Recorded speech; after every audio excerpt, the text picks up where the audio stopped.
সাত আসমানের নাম সমূহ ও সেখানে কারা আছেন। প্রথম আসমানের নাম হল রুকাইয়া। এ আসমানে সমগ্র মানবজাতির আদিপিতা হযরত আদম আলাইহিস সালাম আছেন।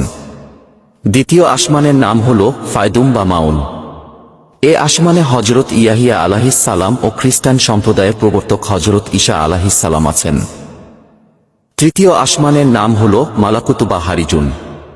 এ আসমানে হযরত ইউসুফ আলাইহিস সালাম আছেন। চতুর্থ আসমানের নাম হল জাহিরা। এ আসমানে হযরত ইদ্রিস আলাইহিস সালাম আছেন। পঞ্চম আসমানের নাম হল মুজাইনা বা মুশাহারাত। এ আসমানে হযরত হারুন আলাইহিস সালাম আছেন। ষষ্ঠ আসমানের নাম হল খালিসা।